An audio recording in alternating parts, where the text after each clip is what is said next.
Shall we start? Yeah. Yes. काय सुरू होती का? काल कुठे होती?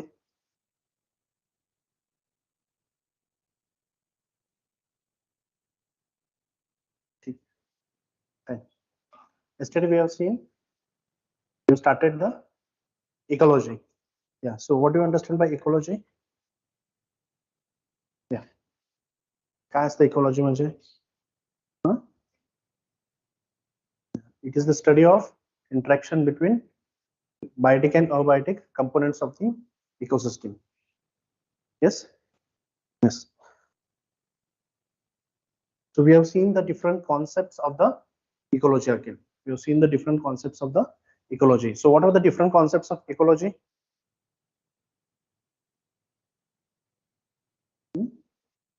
Ecotone, ecosystem. Again, biosphere, bio, individual, community, population. All these things we have seen yesterday, isn't it? Yeah. So today we will see the principles of ecosystem sustainability.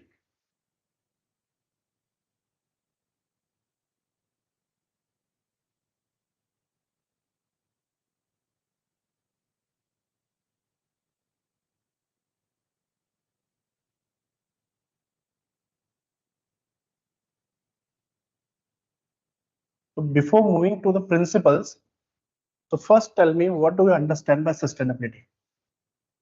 So what is sustainability?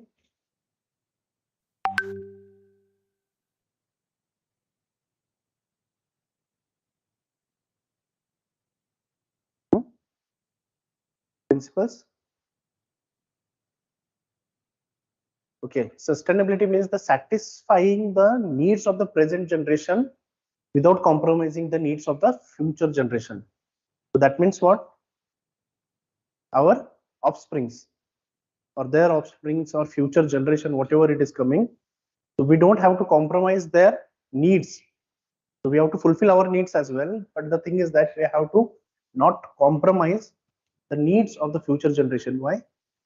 Because it is said that we have borrowed the environment or ecosystem ecology from our future generations, not the ancestors. Now, what does it mean now? Understand here that sustainability means what? You don't have to use whatever the resources are there in excess. You can't use it excess. Don't over exploit the resources. Why? Because we have to maintain the resources that can be used by the future generation. If you're not using the resources in a sustainable manner, what will happen? They will get exhausted, they will get depleted. That's why you have to maintain that resources. So we have the renewable resources, isn't it? But the problem is, if these renewable resources are not being utilized in a sustainable manner, we have taken the example of the soil or the water, groundwater. Take the example of the groundwater. Groundwater is a renewable resource. But what happens exactly when we are over exploiting it, when we are over utilizing it, it will get depleted one day, isn't it? If it is depleted now, will it be available in the next for the next generation? What will happen? The future generation will not be able to take the advantage, or they will not utilize what we are utilizing now, isn't it? That's why what we need to do, we need to maintain whatever the ground resources are there in such a way that that will be helpful for the future generation as well, that can be used by the future generation for their needs as well. So using of the resources in such a manner that don't compromise the future generation needs is called as the sustainability. We can take one more example. Take the example of the biodiversity. Take the example of the biodiversity. Is there any species in India which has become extinct? Which one? Cheetah. Cheetah is one of the example which has become extinct from India, isn't it?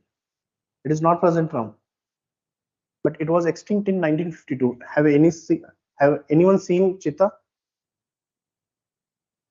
फक्त आपण कशामध्ये पुस्तकामध्ये वाचलोय की we had cheetah, but the problem is during that time they have overexploited the cheetah by hunting, but it was not been maintained.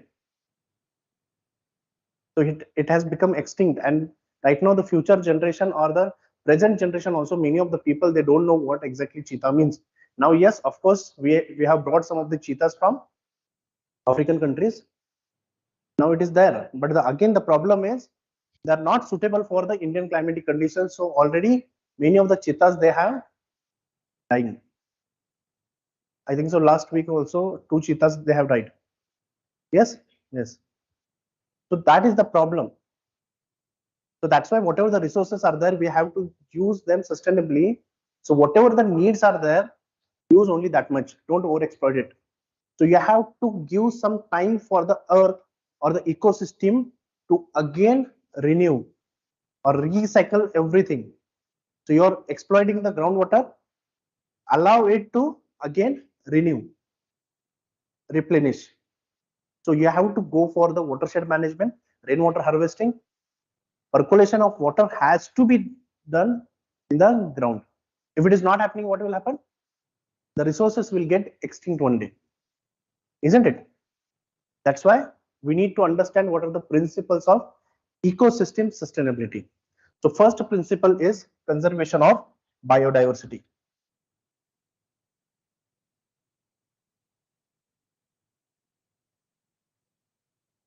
Conservation of biodiversity. Now, why biodiversity has to be conserved? So if you have to maintain the biodiversity or the ecology in a sustainable manner, you have to conserve the biodiversity. Right now, we are conserving the biodiversity. Is Government of India taking any steps to conserve the biodiversity? Yes. So what are the steps being taken by the Government of India to conserve the biodiversity? So first tell me why you need to conserve the biodiversity first? What is the reason for that? Yeah. Yesterday we have seen ecology. Ecology is important for the man. Yes, today we will be seeing the relevance of ecology to the man. Fine. But the biodiversity has lot of resources that can be used for the benefit of the society, for ourselves. So it may be any of the medicines. It is a source for the genes. So we are going for the genetic engineering, isn't it? We go for the genetic engineering, but from where these genes are been coming out? We are bringing the genes from the biodiversity, isn't it? From the biodiversity. If you have to develop a disease variety or a disease resistant variety, a drought resistant variety, you have to bring some of the genes from the ecosystem or the biodiversity. You have to insert in the crops, isn't it? For that reason, what you need to do? Conservation of the biodiversity. And for this, what you can do? In the conservation of biodiversity, you can establish some of the national parks. Yes, you can establish some of the wildlife sanctuaries. You can establish botanical gardens. You can establish seed banks. Yes, in the ex situ and the in situ. Conservation of the biodiversity. So this biodiversity is the source for different genes, we can say. It is the source for the needs of the people, of the humans, whatever it is present. The biodiversity is providing you everything. That's why the first principle is conservation of the biodiversity. Second principle is maintaining natural process.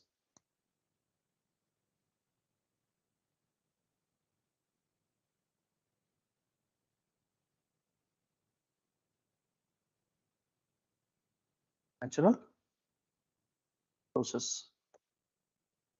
So maintaining the natural process. So we have taken the example of the groundwater depletion, isn't it? Why this groundwater is been depleted? Because of the over extraction, isn't it? We are not giving the time for the earth to replenish,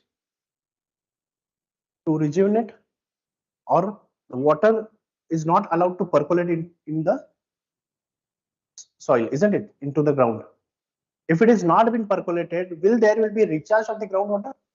No. So that means just a minute.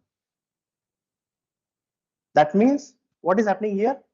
Here we are interfering in the natural processes of the nature, of this renewable, whatever the processes are there, we are interfering in that, isn't it? So what you need to do? You need to maintain the natural processes. So it is not only the recharge of the groundwater, it is also for the formation of the soil. So soil formation takes place. Is a soil formation it a natural process? Is it a natural process? But what is happening because of the human activities? What is happening? The soil erosion is accelerated, and because of that, soil degradation is taking place.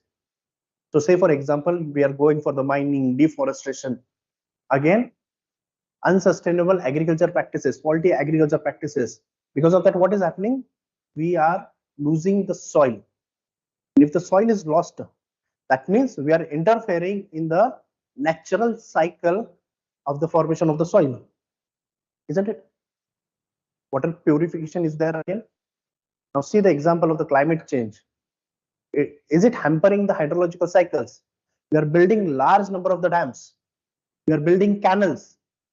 Is it hampering the hydrological cycle? Yes, hydrological cycles are being hampered because of the construction of the dams, because of the construction of the canals. So that's why we need to maintain the natural processes. Recycling of the nutrients has to be taken place again. We are not doing that same thing. We are doing the same mistakes. Fine. So the second principle, it says maintaining natural processes. Third, resilience and adaptation.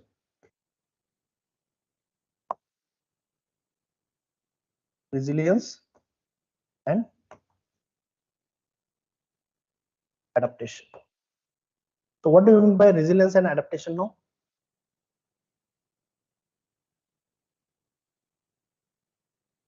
Resilience and adaptation. So what do you understand by resilience and adaptation now? Resilience and adaptation is nothing but modification according to the changes in the environment. So we have to modify ourselves so that we can fit into this changing climatic condition.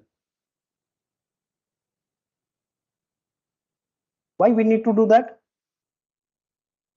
Because everything, whatever is there, if you're destroying it or you're degrading it, it requires time for recovery.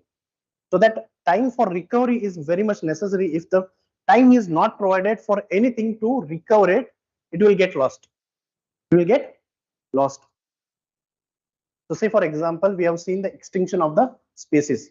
What we are doing? We are interfering. We are over exploiting the wild animals, isn't it? Over exploitation of wild animals is taking place. Yes, if the over exploitation of the wild animal is taking place, what will happen? There will be recovery of the animals of that species? झाडे लावलेले आहेत, कुठेतरी cut करतोय नुसता, परत झाडे लावतच नाही आपण. ती स्पेसिस जगेल का?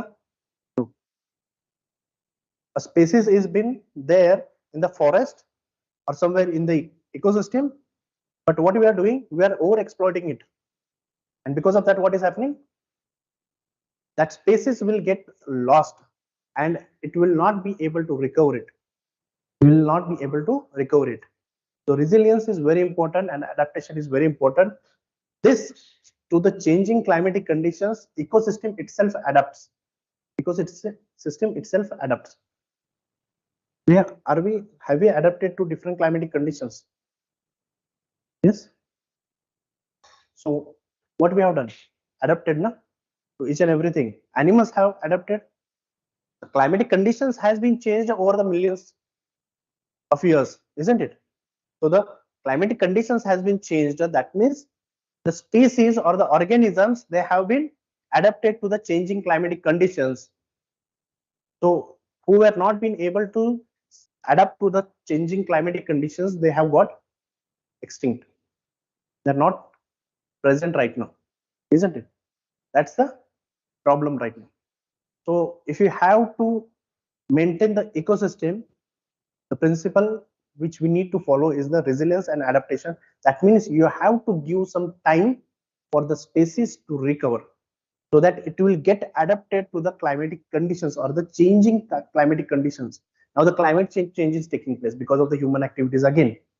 Majorly, it's the human activities. It's not that there was no change in the climatic conditions before the industrial revolution. The climatic conditions were changing, but the pace was very slow. Slowly, the climatic conditions were changed, but because of the industrial revolution, it has accelerated. The climatic conditions or the change in the climate has been accelerated, and because of that, what is happening now? The many of the species, they are not being able to adapt to the changing climatic conditions. Take the example of again coral reefs. Are they able to adapt to the climatic conditions? Many of the species or the coral reefs, they are becoming extinct, or there is the coral bleaching, what we call it as, isn't it? Because of the oceanic acidification, coral bleaching is taking place. That means they are not being able to adapt to the climatic conditions, changing climatic conditions, because we are not giving the time for the ecosystem to adapt itself, isn't it? So the third principle, what it says, resilience and adaptation. Now the fourth principle is promoting sustainable resource use.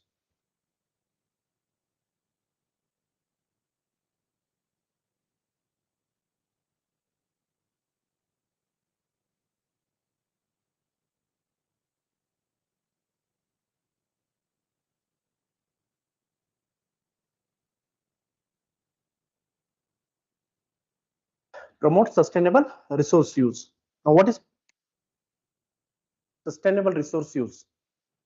Promote sustainable resource use. So whatever the resources we have, take the example of the exhaustible resources. Take the example of the exhaustible resources. If they are not being used in a sustainable way, will they get extinct? Yes. So what we need to do? We need to go for the sustainable resource use. That means fossil fuels are there. Limited use of fossil fuels. You can shift from the fossil fuels to the renewable energy. Like you can go for the solar energy, you can go for the tidal energy, you can go for the wind energy. Second is the plastic. Take the example of plastic. Plastic, is it creating the pollution? Yes. Now, it is not creating only the environmental pollution, but it is creating ourselves as well. Now the plastic microbeads, they are being found in the blood streams of the humans. It is found in the bloods. Recently, there was a research in which they have found the microbeads or the microplastics in the human blood. Just see the depth of the plastic pollution. So what we can do here? Can we reduce the use of plastic? Yes. Can we refuse the use of plastic? Can we reuse the plastic? Yes. So what we need to do here?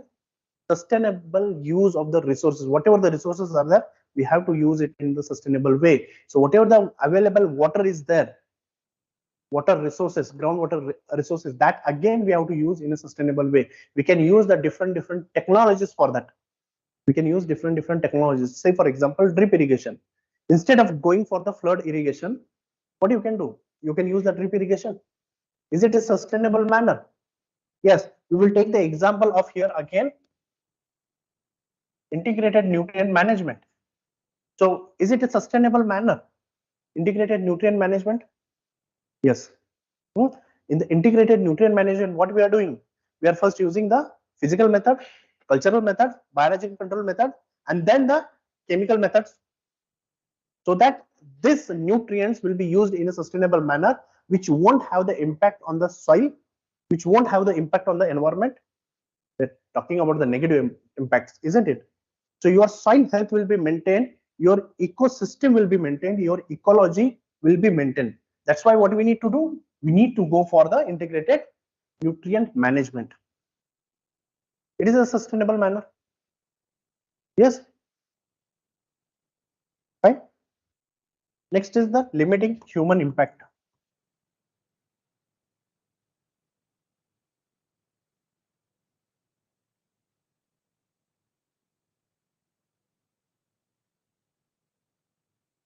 Limiting human impact.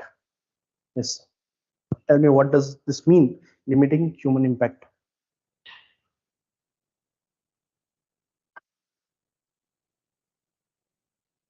Yes. Yes. So whatever the greedy activities, we can say. See, without ecology or environment, we can't survive. That's for sure, isn't it? We can't completely segregate humans from the ecology or the ecosystem or the environment. But what you can do? You can reduce the impact of the humans on the ecology.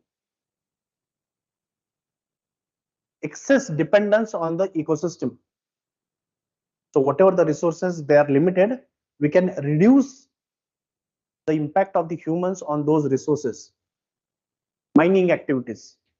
What we are doing in the mining activities? It's not only about the extraction of the minerals, but it is also cutting down of the forest. Are we cutting down the forest? Yes. So if the forests are being cut down, what will happen? We are not only losing the land or the minerals, but we are losing the forest itself. First thing. But cutting down the forest, okay, fine. But are you again replanting the trees? No. Excess utilization of the fossil fuels. What is happening because of the excess utilization of fossil fuels? It is causing some of the pollution. Yes, environmental pollution, water pollution, soil pollution again. Yes, because of that, what is happening now? Climate change. And because of the climate change, again, there are different impacts. Direct and indirect impacts are again there. Because of this climate change, can we see the food production is been reduced? Yes. Climate change is impacting the pollinators, the honeybees. Yes. If the honeybees goes extinct, complete humankind will go extinct. Why? Because 84% of the pollination in the ecosystem, it is carried out by honeybees. That's why UPSC has asked a question in the prelims this year. Yes. Yes. UPSC has asked a question on this, isn't it? Why?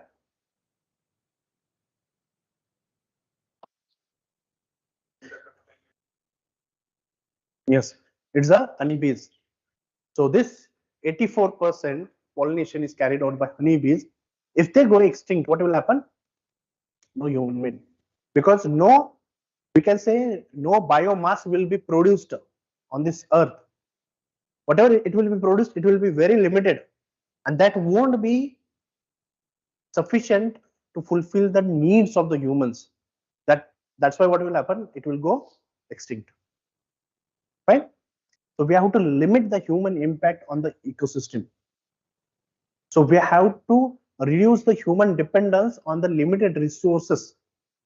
The human population is increasing. That population has to be controlled somewhere. If that population is not been controlled, what will happen? The needs of the people will go on increasing. And that will again impact the resources. And that will again impact for the loss of the some of the resources, natural resources, degradation of the natural resources. Fine. Next is the integration of traditional knowledge. So technical knowledge. Integration of technical knowledge.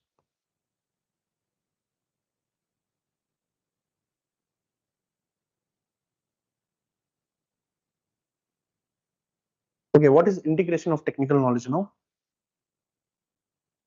So see, you can't conserve a single resource isolatedly. You can't conserve it. You have to use different technologies. You have to use different means and ways to conserve the resources. We'll take the example of the river now. Take the example of the river which is polluted completely. It's not only the stopping of the industrial effluents from mixing with the river, but what we need to do, it's not only that. You have to control the religious places. Yes, you have to control the religious places. You have to control the domestic use. Yes, you are going and washing the utensils, washing the clothes over there.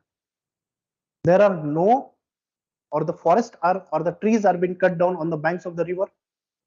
Yes, it is impacting. Again, you are dumping the waste again directly into the river. Heavy extraction of the river is been, or the river water is been there done. Sand erosion or the sand mining has been done. That means that only a single river is been affected by the different human activities.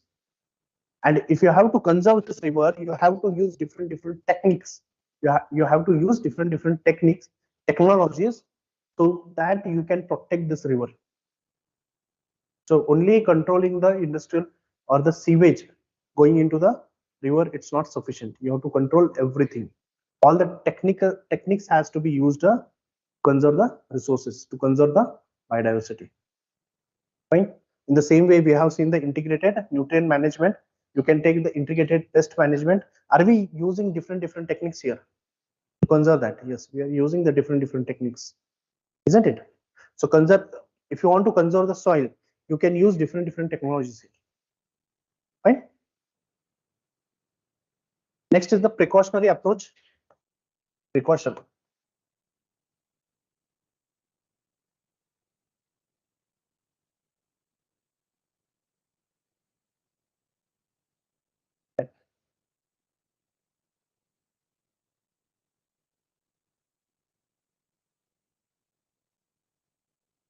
Yes. What is precautionary approach now? So the precautionary approach means what? The thing is that many of the human activities are there of whose impact we don't know right now. Say for example, when the industrial revolution started, they were unaware of the impact. What will be the impact of this industrial revolution? But right now the same things are happening. Right now we don't know what will be the impact of some of the human activities in the future. Take the example of the GM crop. GM crop. In India, still the GM crops are not been cultivated on a large scale except the cotton. Isn't it? Only the cotton has been cultivated as a GM crop, not the other crops.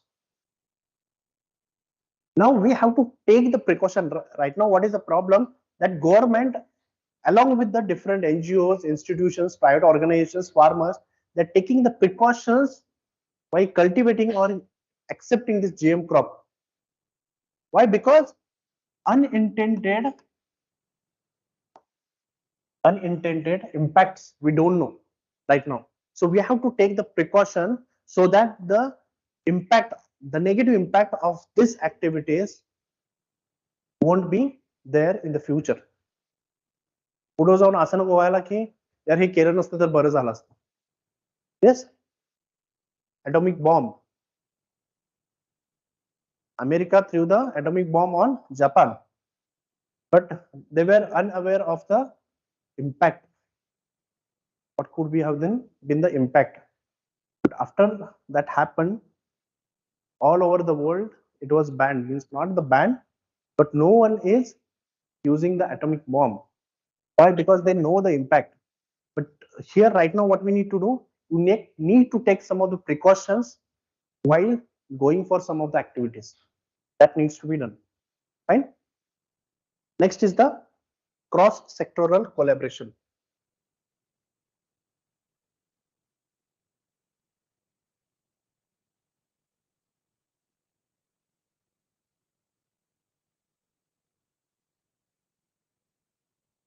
Collaboration.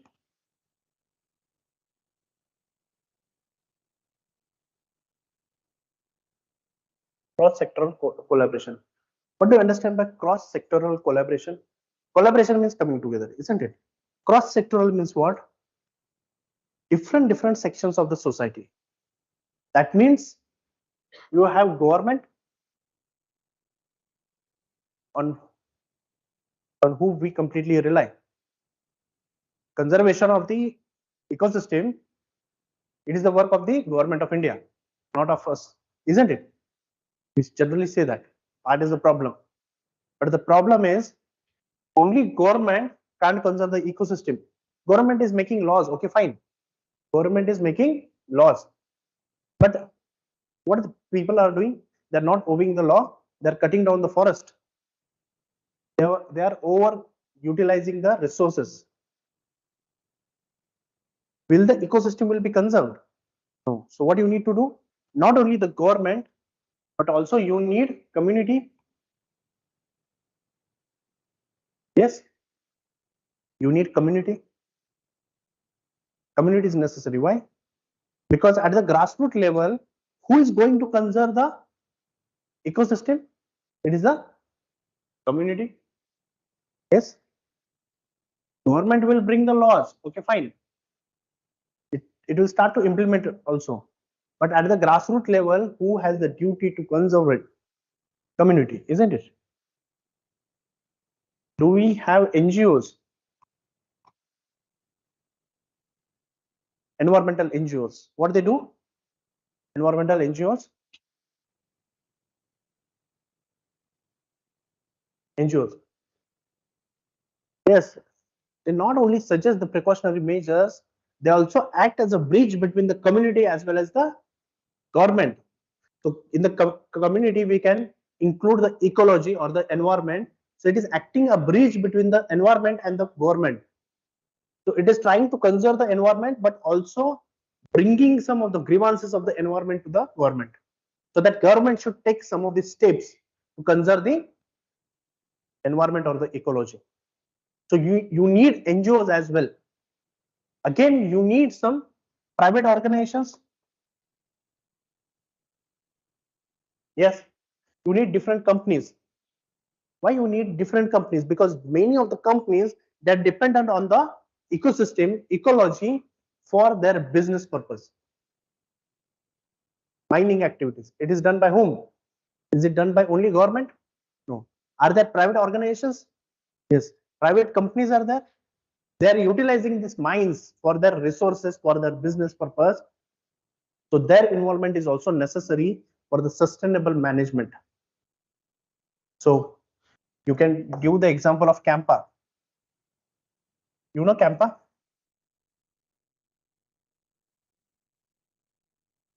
माहित नाही Campa? Environment नाही झालं. Classes कोणाच झाल्यात? हा श्रुती. काय श्रुती का? नाही झालं? नाही. So in Campa you will understand when you will study environment, right? It is a compensatory forest management protection authority, fine. So through the CSR, also corporate social responsibility, many of the companies, they are going for the conservation of the resources, ecosystem, ecology. Yes, afforestation campaigns are there. Yes, yes, this community is involved in what? Protection of the local forest. Say for example, Devrai.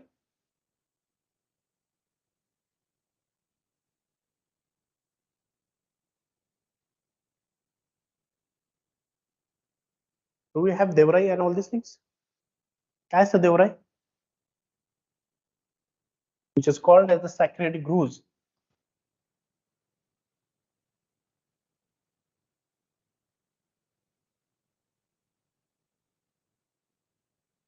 Sacred groves. माहिती आहेत काय असतात देवराईस? देवीचं जंगल. मसोबा कुठं असतो? जंगलात.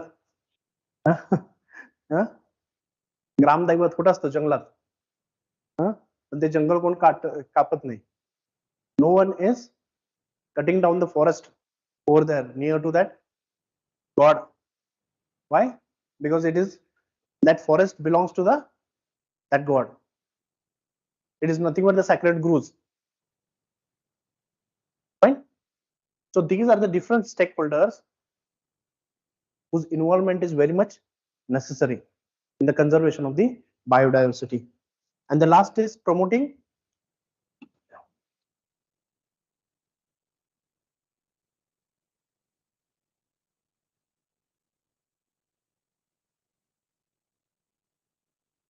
awareness and education.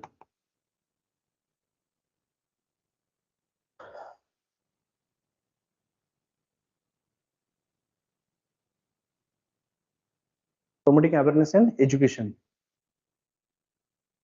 You have some subjects in the schools, isn't it? For the conservation of the biodiversity or the ecology, you study environment. So why we study environment? It is the awareness been created among the people or the students regarding the conservation of the ecosystem. Some campaigns are being done. झाडे लावा, झाडे जगवा. Grow trees, protect trees. What does it mean? That you are going for you need to plant some trees and you have to take care of those trees again. Yes, Green Army Mission of Maharashtra government. Yes, to plant 50 crores of the trees in Maharashtra. That there was a campaign. So campaigning activities are being done. Awareness is been created. So we take out the rallies. So rallies are taken out for awareness purpose, isn't it? So these are the principles of sustainable or ecosystem sustainability. Fine, understood? Any doubts? काय समजलं नाही असं काय?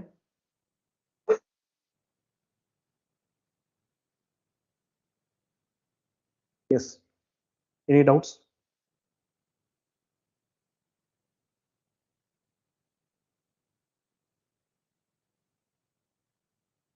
काय doubts आहेत का? हो, समजलं? See, integration of technical knowledge means what? That you can't conserve the ecosystem only with one technology. You have to use different techniques. If you have to conserve the ecosystem, different technical knowledge has to be used. You can't only use a single knowledge. When you are going for the cultivation practices, say for example, you want to grow rice, you need some extra knowledge also. Which fertilizers are to be applied, when it has to be applied. You need to know which are the different pests and diseases. So which pesticides, insecticides are to be used to control the pest and disease. So what are the different harvesting or the harvesting indices? What are the different critical growth stages? You need to know this. Why? Because unless and until you know this, you won't go for the proper cultivation of the rice. Yes. So what does it mean? That different technical knowledge you have to gather here if you have to conserve the ecosystem.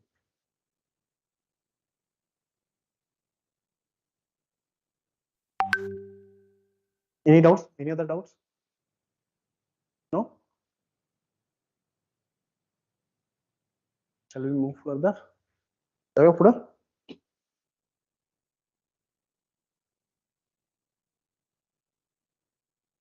Next is the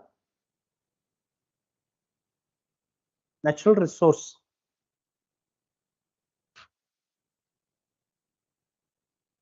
Natural resources and their management.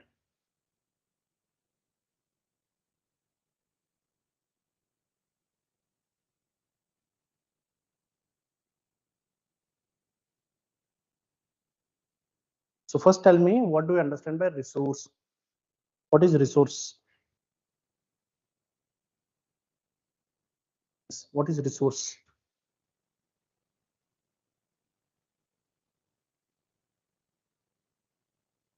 What is a resource? Resource artha hai? Simply, what do you understand by resource? Resource is nothing but it means the reserved source. It is a reserved source.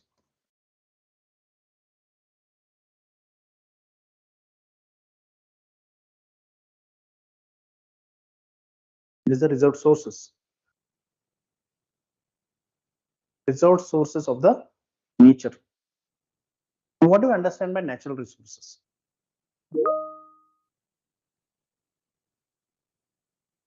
Production. Okay, yeah. What do you understand by natural resource?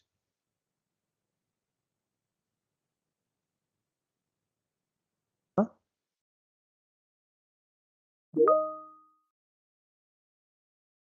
The resources which we get from the nature, they are called as the natural resources simply. And these resources, they are used to derive some of the material. To derive some of the material are called as the resources. Resources nothing but the materials which can be used for production of something or to derive some of the material or something else. It is called as the resource, which can be used for developing or production of the something else. Now we get the fossil fuel. Can you utilize the fossil fuel as it is? Crude oil, can you utilize it? You have to reprocess it. Yes, you have to refine it. Which is the largest refinery in world?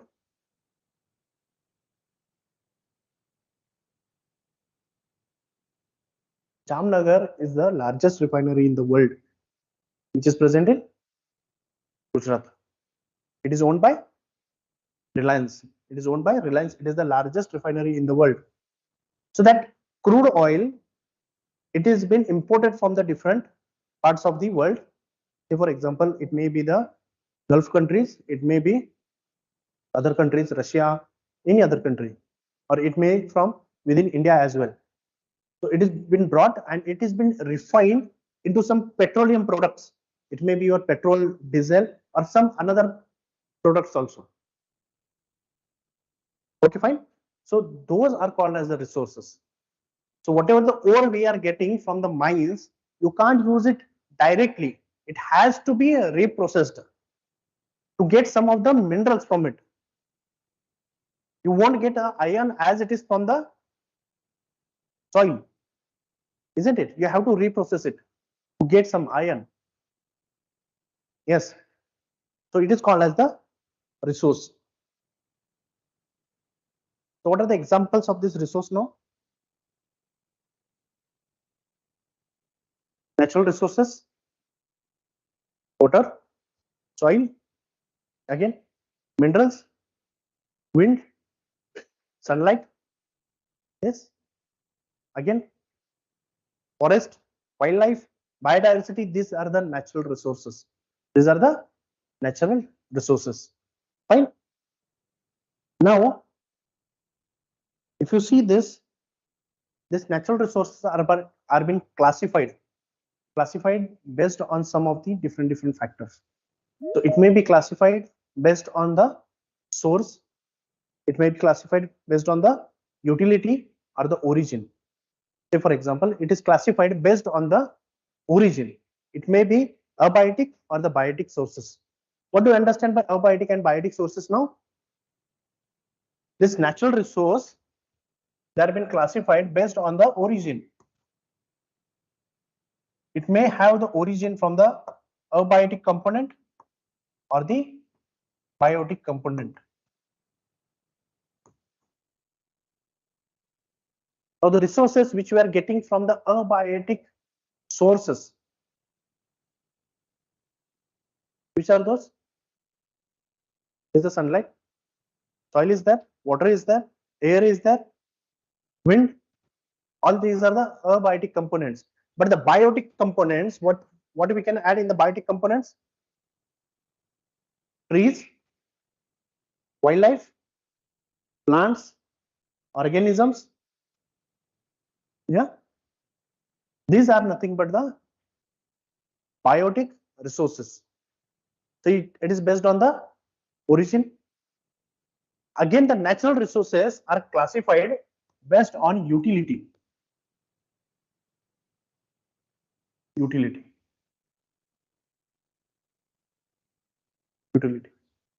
means for what purpose these resources are being used. Say for example, this are being used for food. These are being used as the raw material.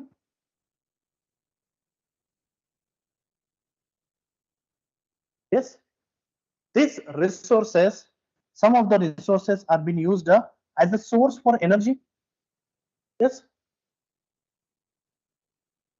So we get the food from the nature, from the environment, isn't it? We get the raw material, we get the energy. It is based on the utility. And the next most important classification, it is based on quantity. It is based on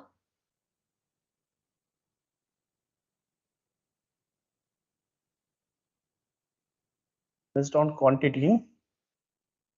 So we can say natural resource, they can be classified into two groups.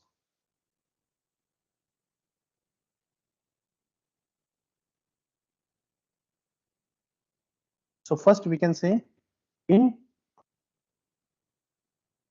inexhaustible, and second is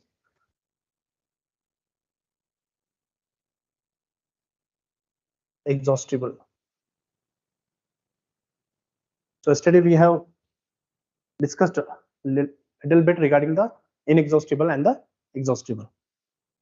So what is inexhaustible now?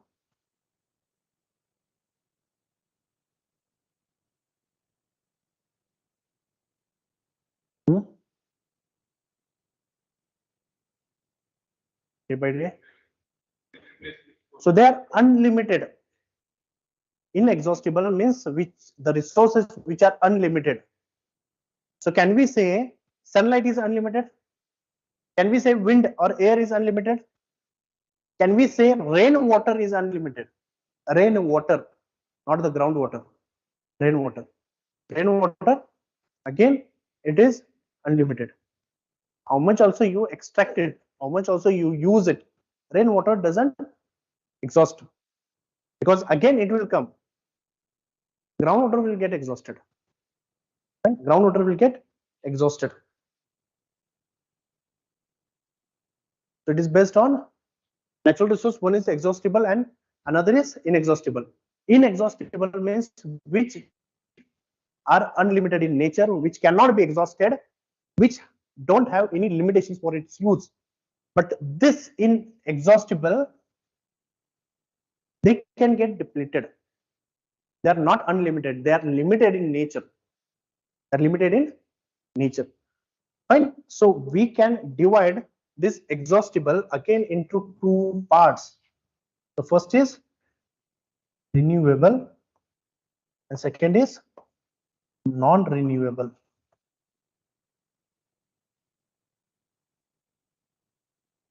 Yeah.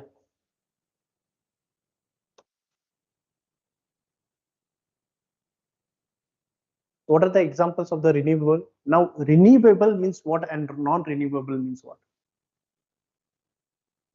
Huh? They can be replenished. They can be regenerated. They can be regenerated. Those are called as the renewable sources of energy. But the non-renewable means they're limited. They cannot be regenerated. So if you use it, it will get destroyed. It can't be regenerated.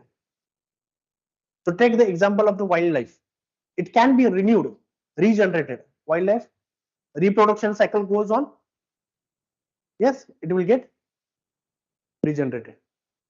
Forest, you use it, you cut down, but it will again regenerate. Yes, soil, it will get regenerated. Groundwater, it will get regenerated.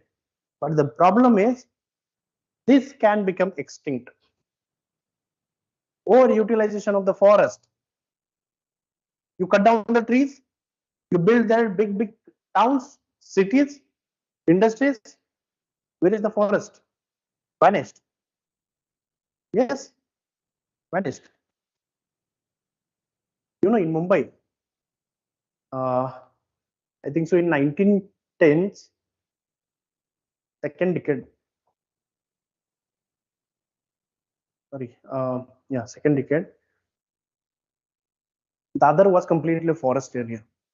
Dadar was a completely forested area.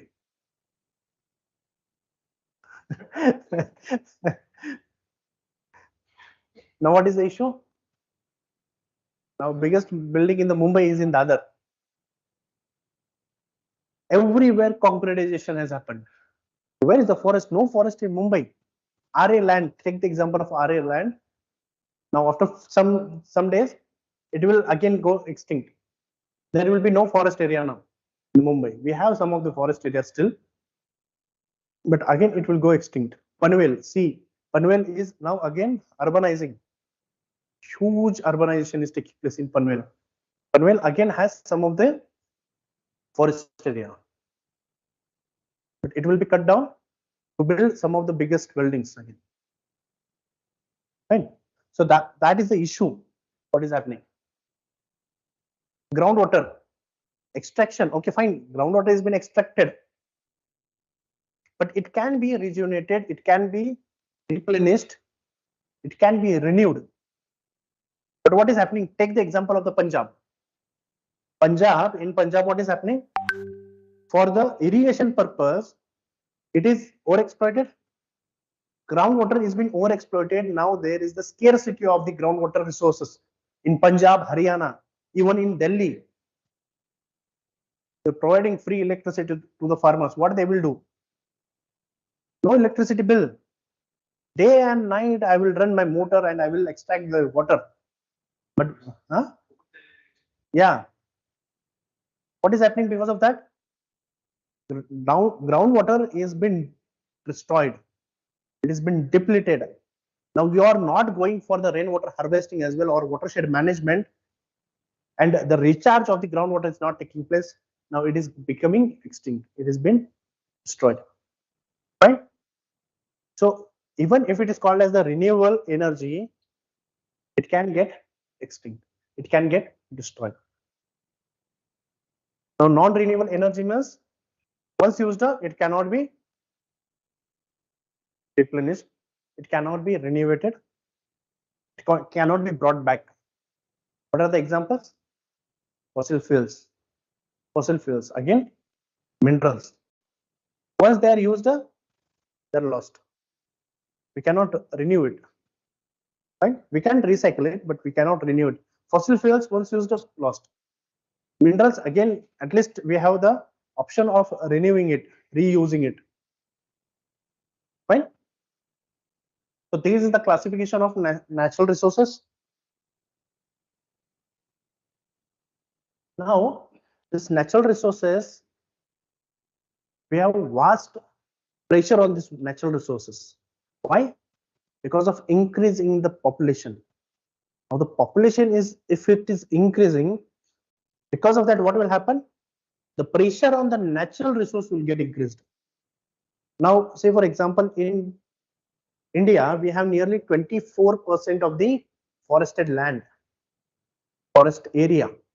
It is not the forest cover. Forest cover is different and forest land is different. Forest cover and forest area are different, isn't it? Forest area, it doesn't mean that the tree should be there. It belongs to forest department, fine.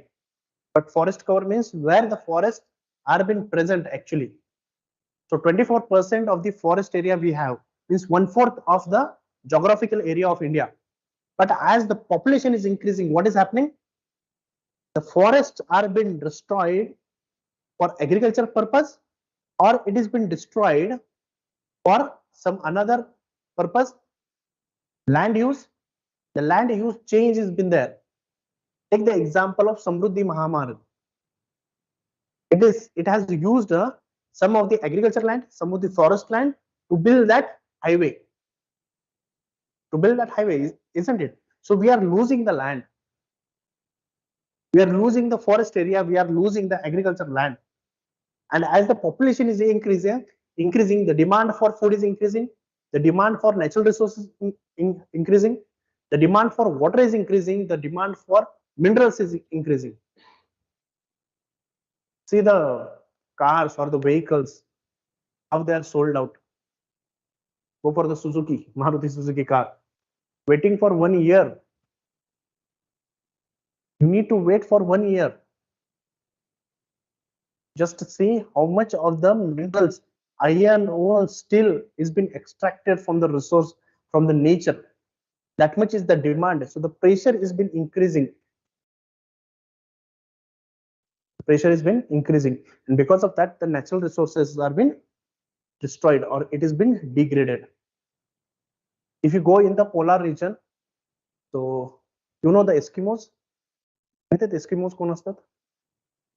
Eskimos who live in taiga and tundra region. You know what is the law over there? There is a cultural law, we can say religious law over there. if any family or there is a birth of a child in any family, the eldest person of that family has to do the suicide. Why? Because the resources are less over there. The resources are less over there. If the resources are less, what will happen? There are less resources.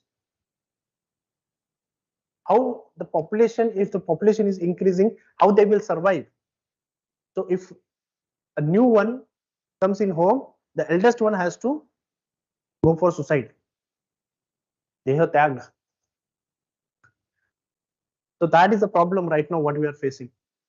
So whatever the biomass, or we can say the productivity, the ecosystem productivity, whatever it is there right now, it has been not been sufficient. So in the ecosystem, we have primary productivity and the secondary productivity. What do you understand by primary productivity and secondary productivity? Yes. Ecological concept of productivity. You know that ecological concept of productivity means the production of the biomass, in some kgs or some weight per unit area per unit time. So it may be gram per cubic centimeter,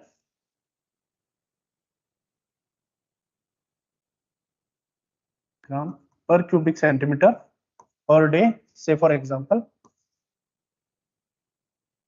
ecological productivity, concept of ecological productivity. Now this productivity, it can be divided into two. So it is a primary and secondary.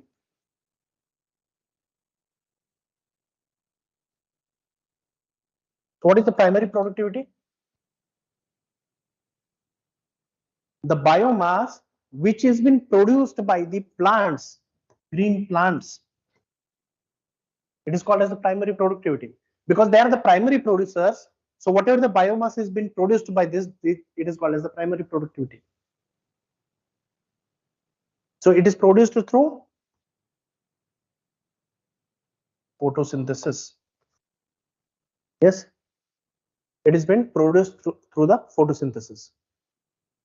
Now suppose this is the productivity, primary productivity or the biomass which is produced by the plants, trees.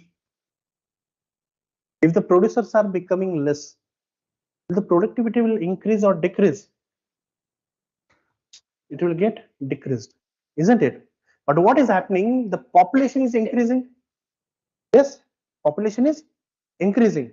If the population is increasing, how this primary productivity will be sufficient to fulfill the needs of the increasing population?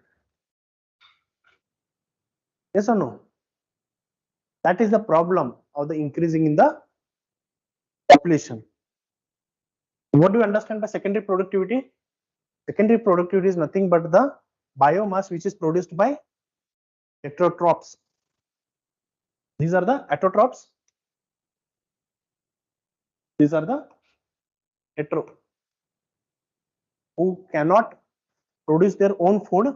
They are dependent on these primary producers for their food. That is we or the animals. Yes. Yes.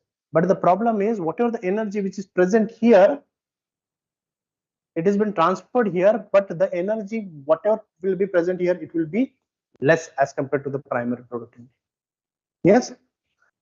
So can we say as we go from trophic level, from the bottom to the up, the biomass goes on decreasing, the energy goes on decreasing. Yes or no? Yes.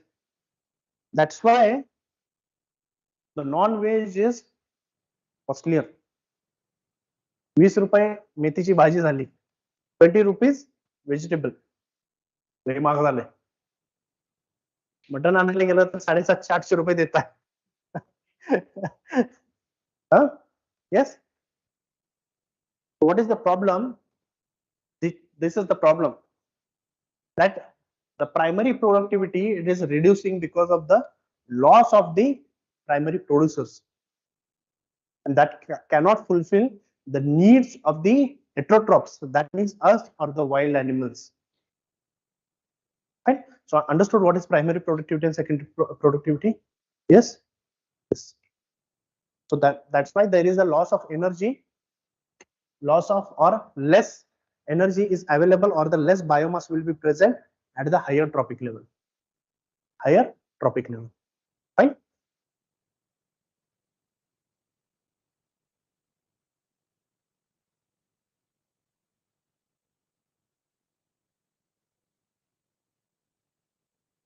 Next is the natural resource management.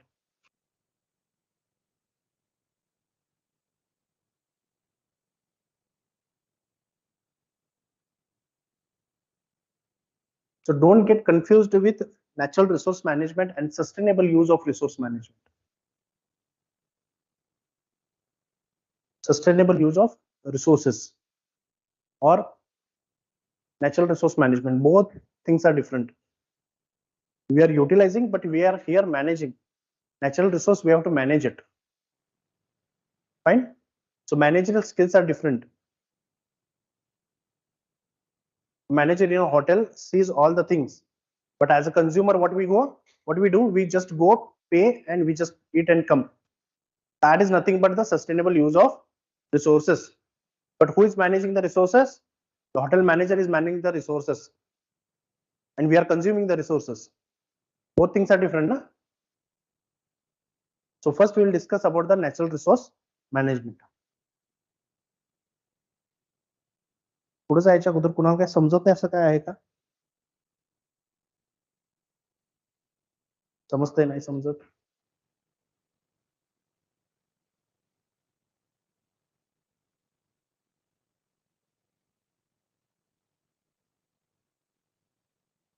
So if you have to manage anything, first thing what you need to do, suppose you are a manager somewhere, you are a collector of a district, you are asked to manage the resources.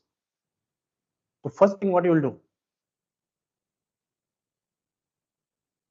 Yes. Okay. Yeah. Do the survey. Again. Yes. So first thing what you will do? Resource assessment.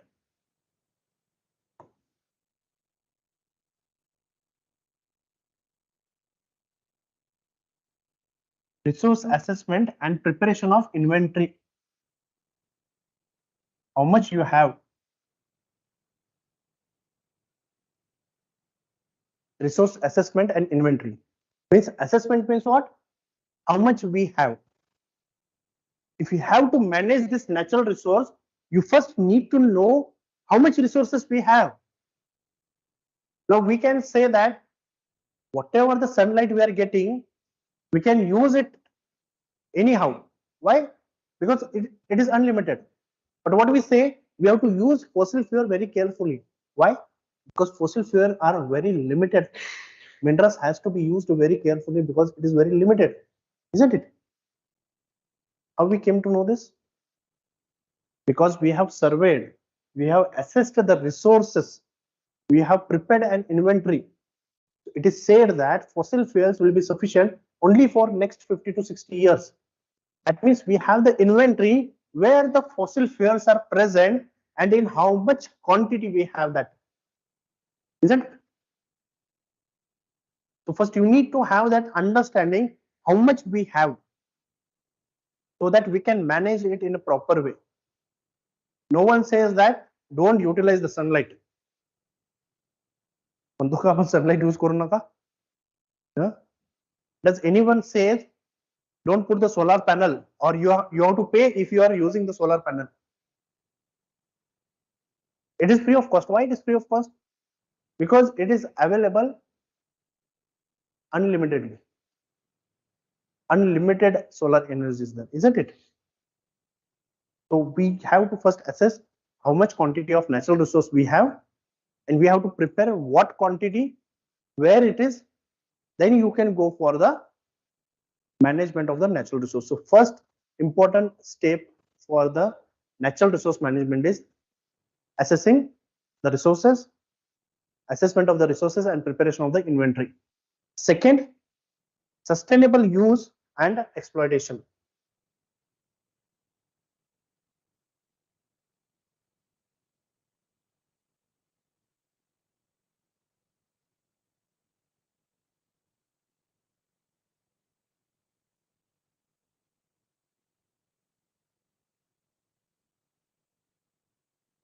Sustainable use and exploitation.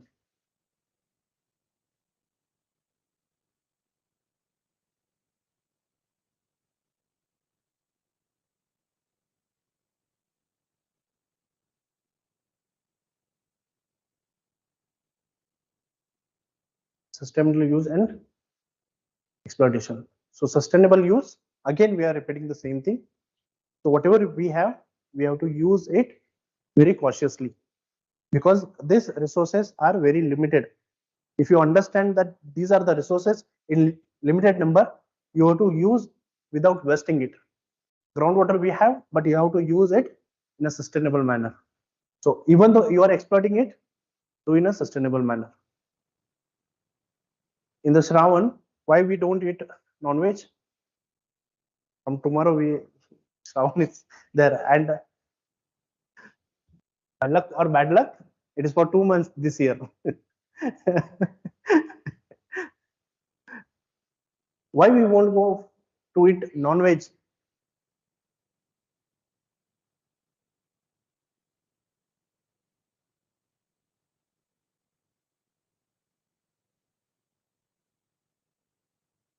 Just a minute.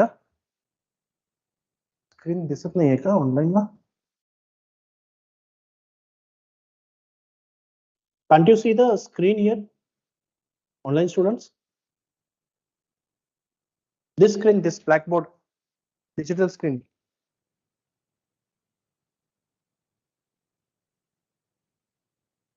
Okay, fine.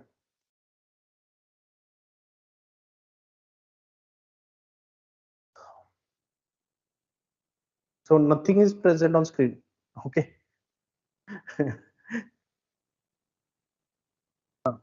Okay. So the thing is that whatever the resource which are present, it requires some time for recovery. So this period, it is the breeding period for the animals. It may be fish or the animals. It is a breeding period. So we are providing some time for that animals to recover. That means to increase their number, so that for next 11 months we will eat non-veg how much also we want. Right? So what we are trying to tell is that we have to use whatever it is in a sustainable manner. Next, we have to go for conservation and biodiversity protection.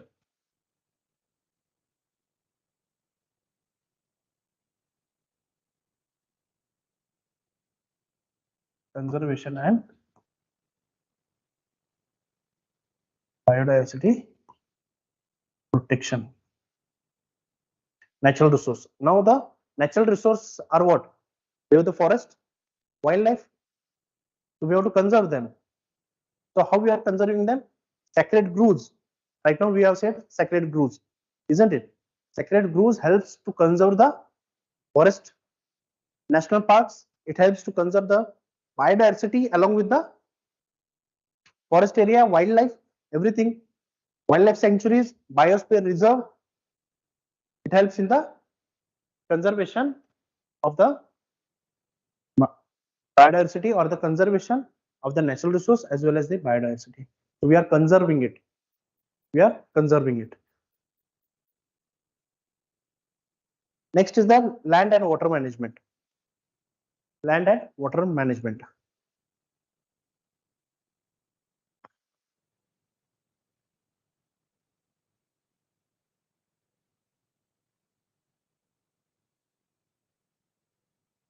Land and water management.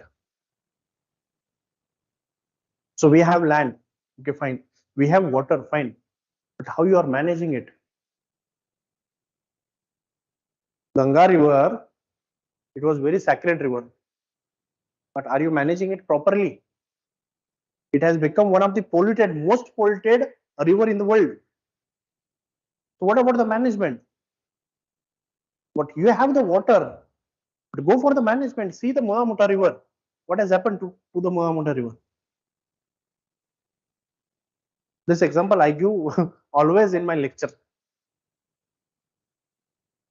One movie I saw few years back, 7 years back, Mafisa Sakshidar. I think so, Nana Patekar's movie. It was, I think so, in 1975 or 80s, something.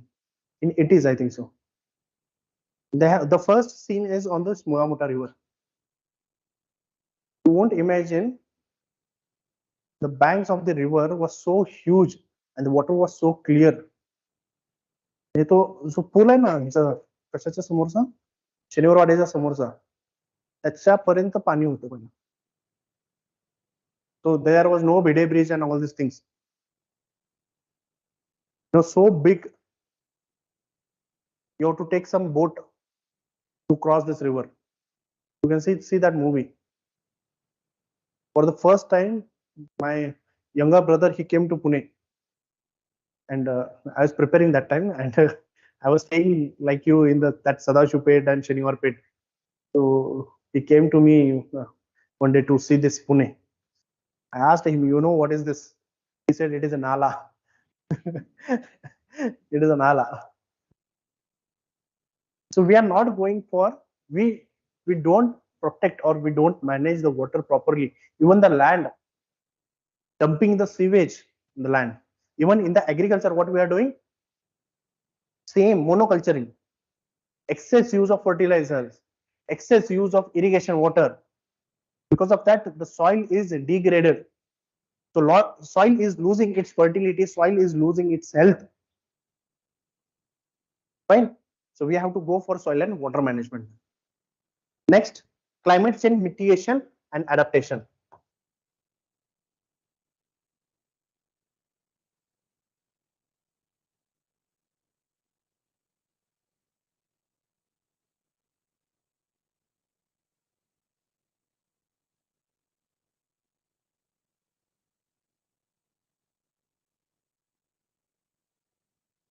Climate change mitigation and adaptation. So now climate change, okay, fine. It is reality that we have climate change. Just look at the rainfall. There is drastic change in the rainfall right now. So many of the areas it is getting more rainfall. Many of the areas it is not getting rainfall at all. Now we have floods in Delhi. Means over exaggeration here. Floods in Delhi. Delhi might be having another reasons for having floods, but one of the reason is the heavy rainfall. In the last 35 to 40 years, it has not received such a rainfall. But such a huge rainfall it is receiving this year. It is completely flooded. Go in the southern Maharashtra parts, Kolhapur, Sangli, Satara. By this time, all the dams used to be full. This year, no rainfall at all. What is the reason? Climate change. There is a climate change. And if this climate change is a reality, you have to go for the mitigation, you have to go for adaptation. That means what? You have to go for climate resilient agriculture. Climate resilient agriculture.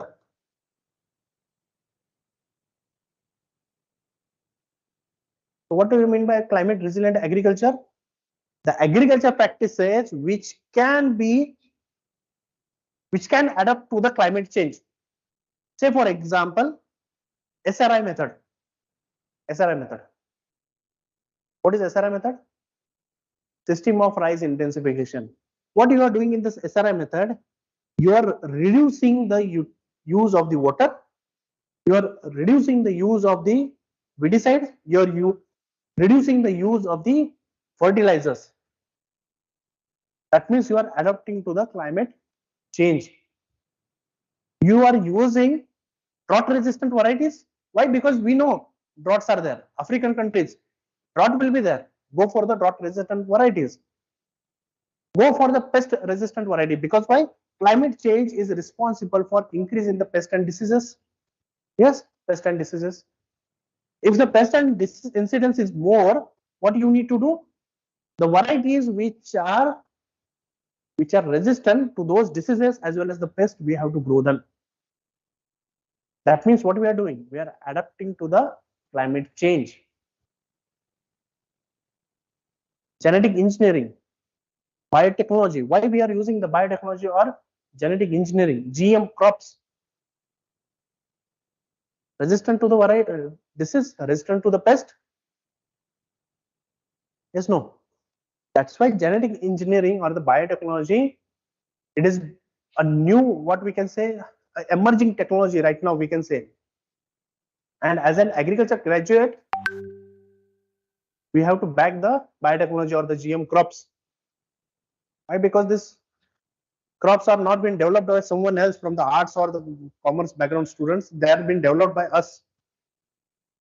We are the agri-cost. We have developed these GM crops and we have to back them. We have to promote it.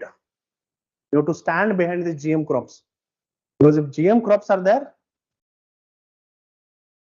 this adaptation and mitigation will be there.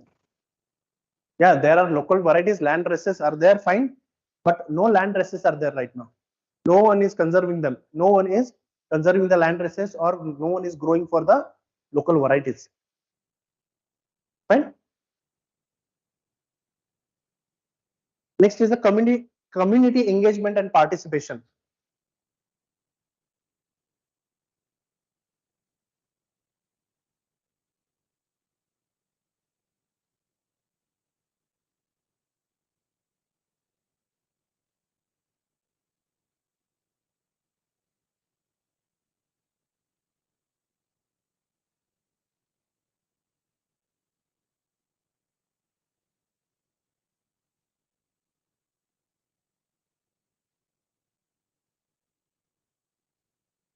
Now, why community has to be involved, or why participation of community is very important?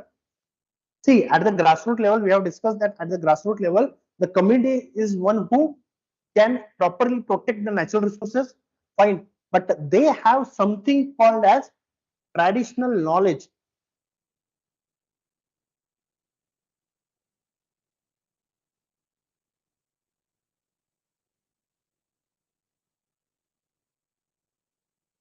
Traditional knowledge.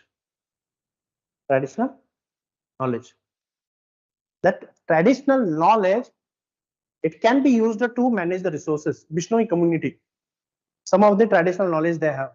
Some of the people in the tribal area, they know what type of resources can be used for what purpose. They know how to conserve it.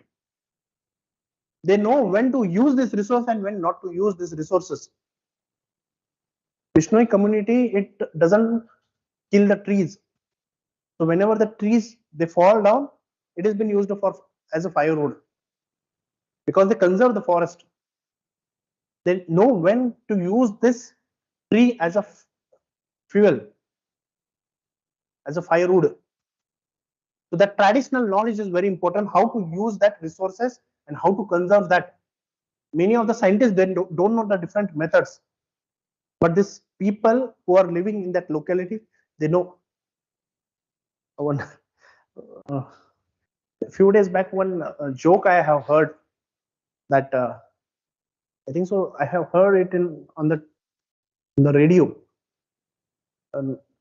Nowadays, the marriage ceremonies are not now a religious ceremony now, not the social ceremonies. Now they are the enjoyment ceremonies. The youth, they want to enjoy the ceremonies, isn't it? Once what they decided, that for this marriage, our friend's marriage, we won't take any old person. All youngsters we will go for the marriage. Okay, they decided they have not took any person, but there was a old person. What he said, I will go for that marriage anyhow. So there was a box, big box. He went into that big box and he was hiding there. And one of the friend of that groom, he knew that that old man is hiding there. when they went to for the marriage, that people in that village, what they said, you need to bring some of the sweets which will fill the well, then only this marriage will happen. Bring the sweets. एवढं तुम्ही करंजा आणा की विहीर भरून करंजा आणले पाहिजे. That well should fill, that much of the sweet should be present in this marriage hall, as this marriage won't take place. लग्नच होणार नाही म्हटलं. आता करायचं काय? So what to do now? There was a person there was a friend who knew that we have an old person. So he went and he asked them. He asked that old person. The other side is saying that we need this much of the sweets. What shall we do now? The old person said, okay, we will give everything. What you demand, we will give everything. But bring first that well in this marriage hall. पहिल्यांदा विहिरीला पहिल्यांदा लग्नाच्या मंडपात आणा. आम्ही सगळं भरून देतो तुम्हाला. So that is the traditional knowledge. How to handle this situation, that is the traditional knowledge. Yeah. Okay. So those things you need to understand, that traditional knowledge is very important if you have to conserve the resources. Fine. Next is the policy and regulation development.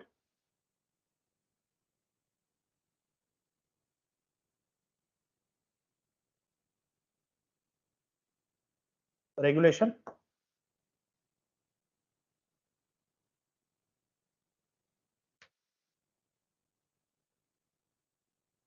Policy and regulation development.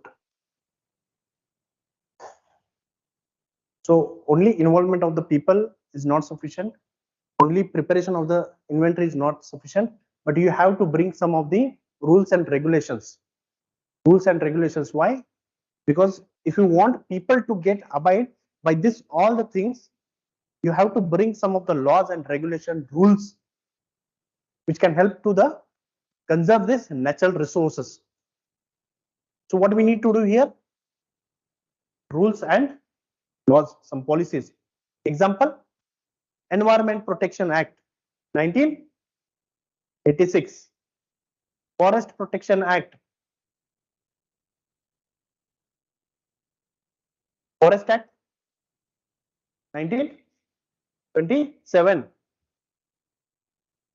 Forest Rights Act 2006, Air Act 1981, Wildlife Protection Act 1972, isn't it? So these are the different acts which are being brought by the government of India to protect the forest, to protect the natural resources, to protect the, we can say, the wildlife.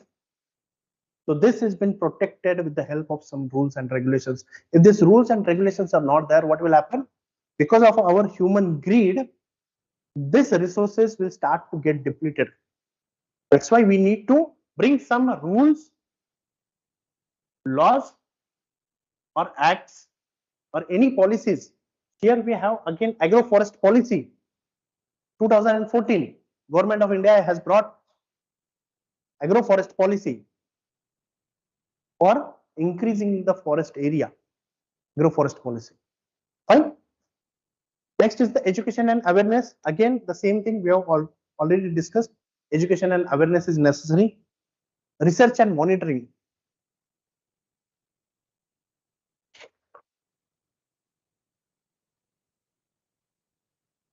Research and monitoring.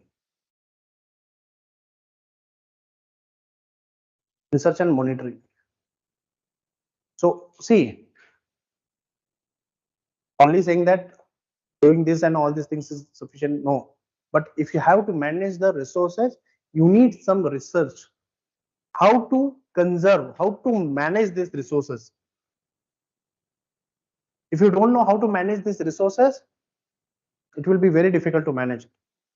So for that, you need to develop some of the technologies for the managing some of the natural resources. If the technology you have, it is easy to manage these things. So for that reason, what you need to do? You need to go for the research developing some technologies. Along with that, what you need to do again, you need to go for the monitoring. So what do you mean by monitoring? Okay, you have brought some rules, regulations, acts, all these things are there, but you have to monitor. You have to continuously go for the surveying if that management is taking properly or not, whether this technology is being used properly or not to manage the resources in a sustainable manner. Right? So that monitoring is very much necessary, whether everything is going according to the plan or not. If it is not going according to the plan, we can change the plan. That means that whatever the path we are using, that can be changed by continuous monitoring. Fine. And last is the integrated approach. Same thing again, it is the integrated approach. Fine. Anything here? Integrated approach.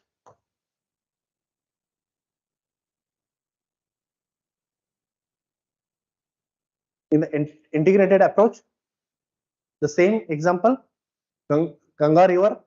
If you have to conserve the Ganga River, you need government to take part, to bring some rules, to bring some of the technologies, to build some infrastructure. Yes, but you need communities as well over there. Why? Communities should get involved to protect the banks of the river, so that encroachment in the banks of the river Ganga should not be there. Yes or no? Yes.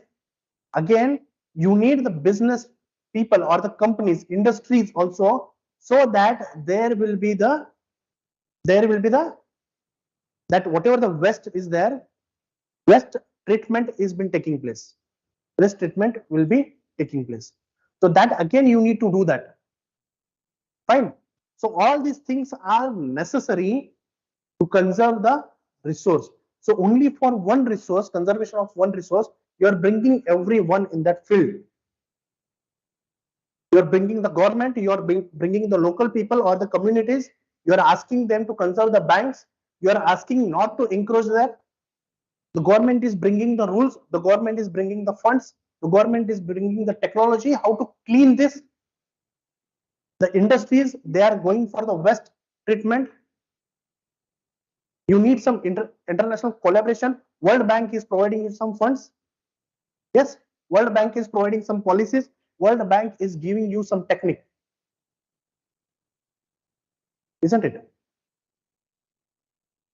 So that's why what is happening here, what we need to understand, it is an integrated approach. So for this, if you have to conserve the resources, you need integration of different approaches. So if you have to conserve the fossil fuels, it is not that you have to conserve the fossil fuels, but you have to bring some alternative. The fossil fuels has to be conserved.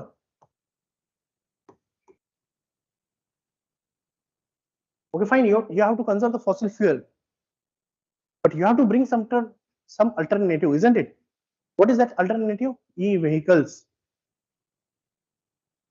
Now bringing of the metro in Pune, it helped to save a lot of fuel. Why? Because most of the people, they will travel through metros now. Nowadays, you can see e-vehicles. The sale is been increasing of the e-vehicles. Okay, fine. E-vehicles, it is protecting the pockets of the people, but it is protecting mainly the resources, limited resources, that we need to understand. Now you have limited water for the agriculture purpose. Now 70% of the drinking water in the world, it is used for the agriculture purpose. But you have to conserve it, isn't it? You have to conserve it. But if you have to conserve that water, but you can't compromise the agriculture, isn't it? Agriculture production. But you can bring some drip irrigation. Have you brought alternative? Yes, you have brought alternative. For that, you have brought drip irrigation, so that water will be conserved, so that efficient use of water will be there. But you have developed some of the varieties which are efficient, which can efficiently utilize the water, which can tolerate some of the drought. You brought different techniques like SRI method, which reduces the use of water. That means whenever you want to conserve something, you have to bring something else. The different techniques, research are been done, different approaches are being used. Conservation of the water, drip irrigation is brought, mulching is been done. Fine. Irrigation method is being changed. Fine. Understood. Any doubts? Online, any doubts?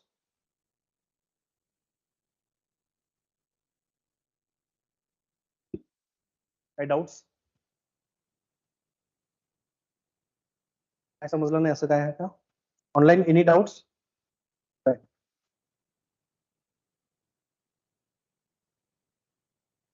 Any doubts you have?